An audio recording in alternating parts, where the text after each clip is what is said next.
So in this video, I'm going to show you how to make this talking bass.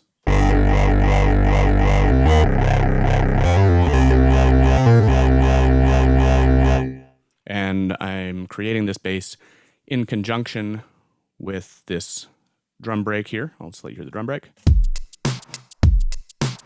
And I'll let you hear the bass line that I programmed with the drum break.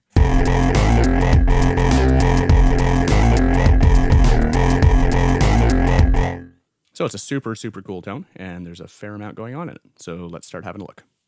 So to create our talking bass, we're going to be working within Synth Squad. So I'm just going to pull up an instance of Fuser, which is the host for the synths in Synth Squad.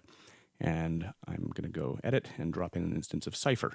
Now, Cypher is an audio rate monster synth. There's some amazingly cool options within it, and it's going to allow us to create a very, very big tone. Cypher looks extremely complex, but it's really only as complex as you choose to make the patch. So, for example, our initialization patch here only has one oscillator in action, and it's going through filter 1, and that's basically it.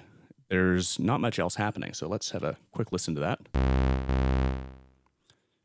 So I'm going to bring a second oscillator into the mix because I'm going to want something fairly fat for this sound to start off with.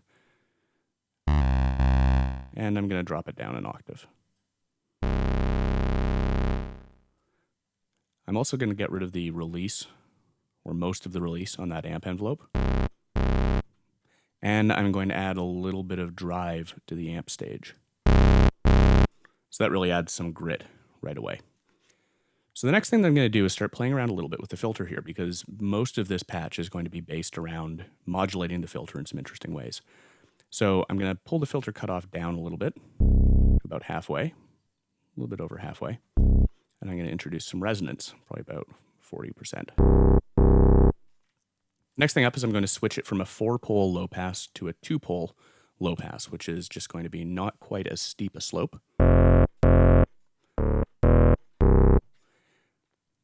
And I'm going to switch it over to MGF from SVF. SVF is state variable filter, and MGF is a Moger-Foger type filter. So it's modeled after the famous Moog transistor ladder filter. It's a great filter emulation. So those are the basics of our patch to start off with, and most of the interesting stuff that's going to be happening here is actually going to be happening using oscillator 3. Which we do not hear right now. Oscillator 3 is not in the mix at all, and it's not going to be in the mix in terms of its actual output as an audio source, but it will be used as a modulation source. So to start with, I'm going to flip oscillator 3 into low mode, and this means it's now going to function as a low frequency oscillator, and I'm going to give it a little bit of a rate here. That way we can actually hear something. And I'm going to use this knob, which is FM from oscillator 3, and bring that into the mix. So now we'll start hearing a very typical sound when I depress the key. It's going to be a sawtooth wave functioning as an LFO, and that's going to be affecting the filter cutoff.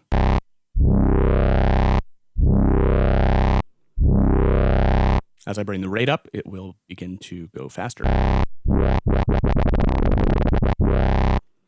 So nothing new here. This is very, very typical. It's the type of modulation that we've used a lot in the past and which you'll recognize from pretty much any subtractive synth. When I flip it out of low mode, however, we're going to hear a very different tone. Oscillator 3 is going to be affecting the timbre of the outgoing signal. It's going to be affecting it because oscillator 3 is no longer slowly causing the filter cutoff to bounce up and down. It's going to be causing it to bounce up and down at audio rate. Its pitch is actually going to affect the way in which the low-pass filter is filtering the incoming signal. So now when I bring this knob up, we'll hear a big difference.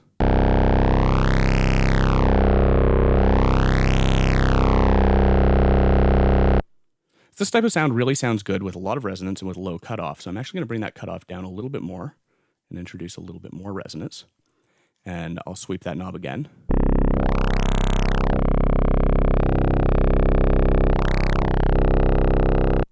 And it also sounds great when the oscillator performing the FM is at a higher frequency than the oscillators which are being filtered. So I'm just going to bring this up and start with 2 octaves. We might go down or up from there.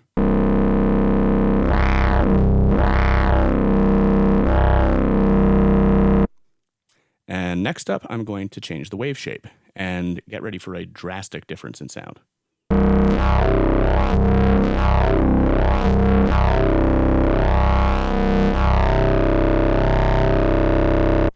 So apart from the FM that's coming from oscillator 3 into the filter, this is a very, very simple patch. But the filter FM alone is providing a lot of grit and a lot of really, really interesting tone.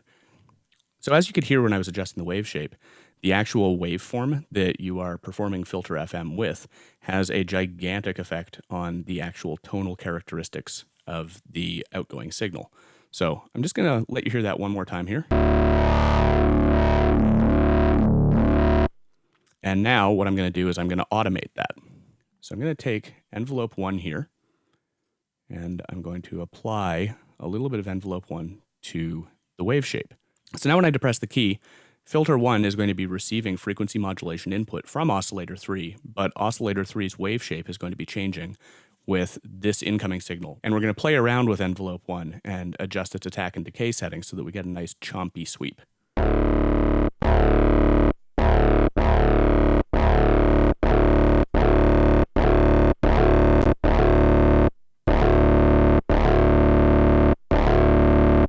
So now that we've got a mod source where we've adjusted the attack and decay on it, we should probably go and actually have a listen to our bass line here. And the bass line is a very simple bass line, but it's going to sound pretty cool when we've got this patch up and running. So let's just have a quick listen and make sure that our timings are good on that envelope.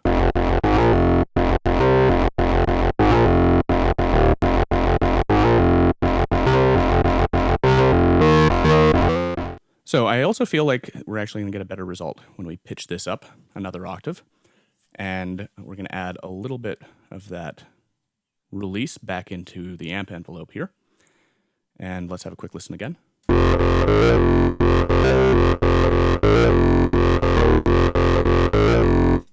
So we've got a nice sound going here, and it's going to be time to add a little bit of grit to it. One of the things I'm going to do to start with here is I'm going to switch oscillator 1's noise source to white noise, which happens when we just flick that pink noise button off. And I'm going to move our oscillator source to the right a little bit, and that just is going to introduce a small amount of noise into the mix. So I'm also going to add a little bit of LFO to the wave shape here, and this is going to cause it to vibrate at the frequency that we set. And I'm going to use LFO 2, and I'm going to bring it up to 16th note to start. I'm going to put a little bit of swing on it, and we're just going to play around with the amount of LFO going there.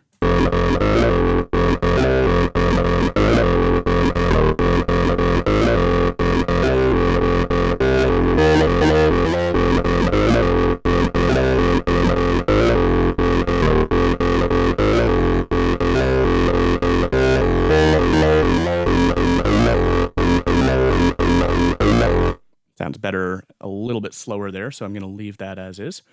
And then I'm going to flick over and we're going to start adding a little bit in the effects department.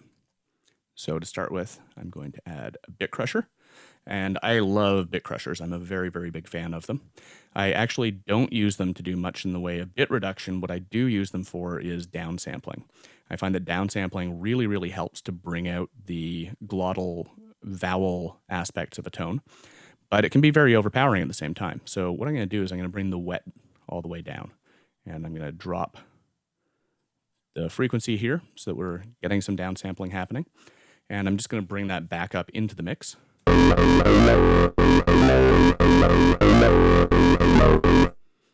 And I'm also going to take envelope 1, which is the same envelope that's controlling the wave shape of oscillator 3 that's performing FM in our instance of Cypher, and I'm going to modulate the downsampling frequency by that.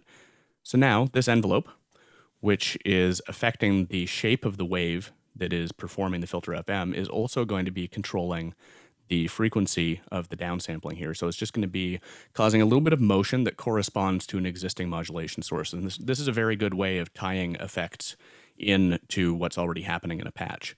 So let's have a listen. We'll have a listen to it 100% wet. And 100% dry here. I'll bring it up probably about 40%. And I'm also going to put it through a high pass filter here. just to cut out the lows that are going to be coming from this bit crusher here. Great.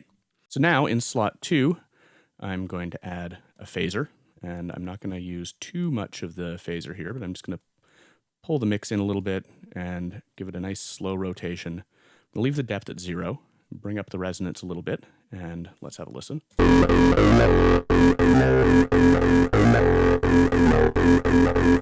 Great. And finally, what I'm going to do is put in an instance of the tin can verb. And the tin can verb is, again, a very, very tight reverb. And I really like how it sounds when it's got an extremely short decay time and a very small size. So I'm going to bring the size all the way down and the decay all the way down. And I'm going to bring up pinch and squeeze. And then I'm going to take this same size and I'm going to modulate it by synthesizer 1's LFO. So that, again, we're using a mod source that we've already used, and so there's going to be a rhythmic correspondence between what I'm doing with this tin can verb and something that's already in existence within our patch. So let's have a listen again. And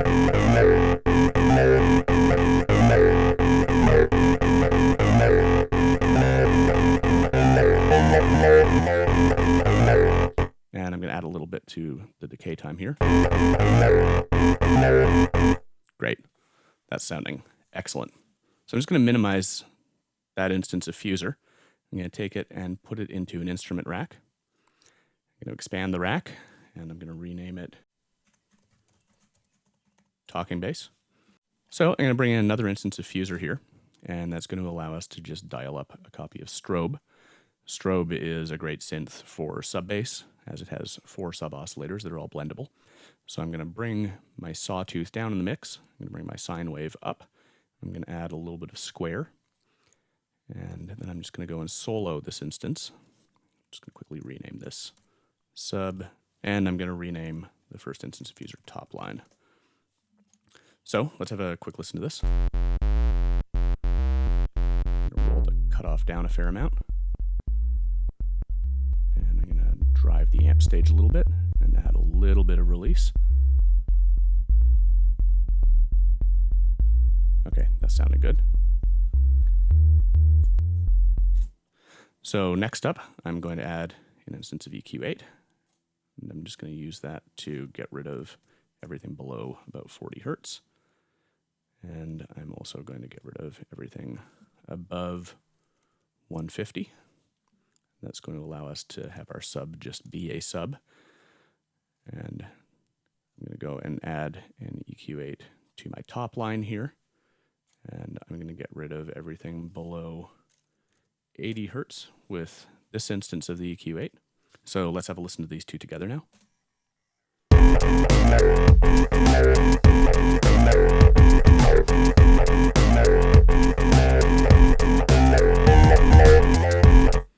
Cool.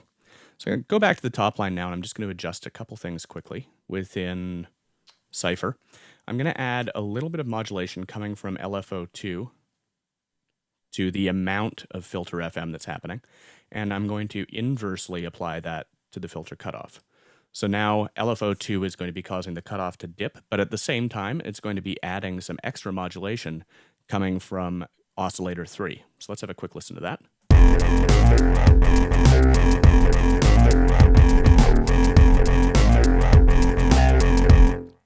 So let's just try pitching oscillator 3 up a little bit more. I'm going to go up to 4 octaves up and have a quick listen again.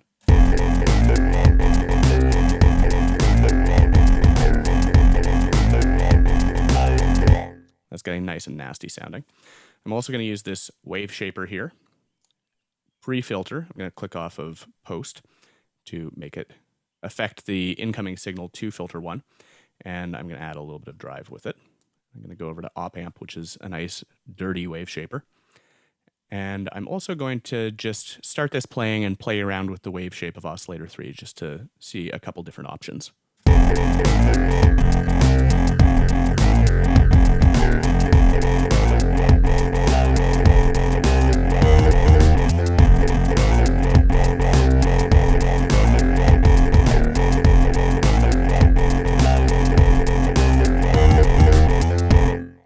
I'm actually liking where we had it to start with here. So this is a great patch. and I'm quite digging how it is working with that break. But I do want to do a couple little quick things just to make sure that we're getting the most out of this that we can. I'm going to take a simple delay, and I'm going to apply it to the output of our top line. And I'm going to put it into time mode and pull the delay times right in, and then offset them very slightly. And tiny bit of feedback, and I'm going to bring down the wet dry. So let's hear how that sounds.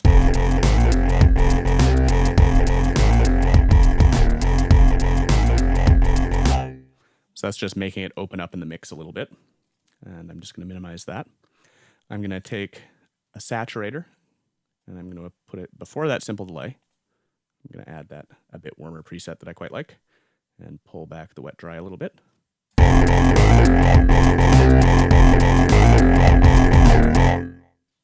And I'm just going to roll that down in the mix a little. I'm going to minimize these. This is sounding quite good. And I'm also going to take a compressor and apply it to the output. I'm going to take a sidechain input from the break, and I'm going to filter it down with the low-pass filter here. So that really is just going to be the kick that's causing this to dip out of the way a little bit. And now every time that kick hits, it's going to pull that top line out of the way very, very slightly.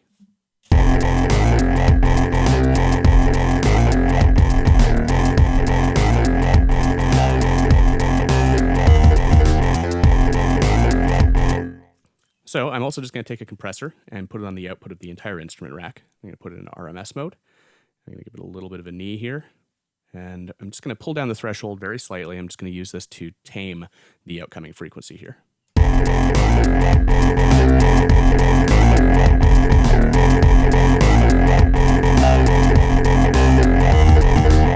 So that's how we create our talking bass. It's a very, very cool tone. It utilizes Filter FM, which is a great introduction to FM, as it doesn't contain any of the hard math that a lot of people find quite intimidating about FM synthesis in general. And it allows us to create some really, really cool tones that sound very modern and cutting edge, but actually go back to some of the earliest days of modular synthesis. So I'm just going to play a couple more sustained notes of this sound just so you can hear it again.